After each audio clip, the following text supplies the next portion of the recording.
I know you felt an investment since a very early age when you were 6 at boarding school, when you were a good boy and all the rest of the boys were good boys. You get to hear Sherlock Holmes through the speakers, stories being read to you. So I don't know whether there's a sense in you, I guess there is, that you were taking on a very, very important literary icon here.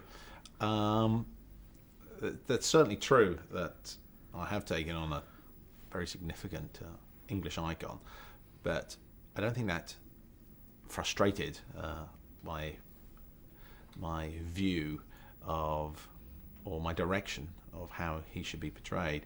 I mean, I'm kind of invested, and I never really stopped to think that I have to be really careful about how I do this. I just thought I could do it, and I took as much influence as I could from Conan Doyle, but a lot of that happened unconsciously as well as it happened consciously.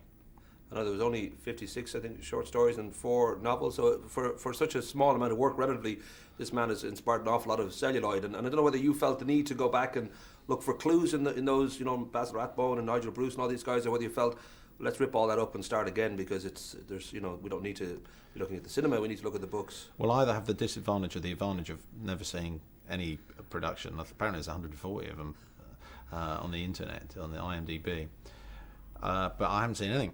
So that's either a disadvantage or an advantage, but I was very clear that I had an idea of who I thought Sherlock Holmes should be.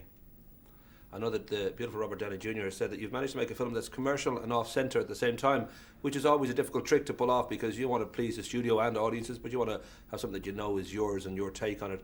I don't know whether you were always sort of kind of conscious of that you needed to do something a little bit beyond the ordinary here, that it wasn't going to be just your average good old-fashioned big blockbuster Hollywood action movie. Well, I suppose this is one of the reasons why Sherlock Holmes has endured for as long as he has, is because he's a kind of flawed individual. Not only is he brilliant, but he's also flawed, and he embodies various traits that probably most of us also hold on to. So, in general, I think there's a sort of accessibility to Sherlock Holmes, because he's not a one-dimensional character. So it only seems natural, and it only seems kind of an organic thing for me to have got involved in this, because it was just it's more, I know more about Sherlock Holmes than I do about any other sort of literary icon. The great thing is that once you step into the criminal underworld, there's always some Irish music kind of creeps in there. And I noticed that just for the first bare knuckle boxing fight, there was a lot of diddly eye music, and you got some Irish actors, and then he's in there, and Brona Gallagher with her wonderful moustache.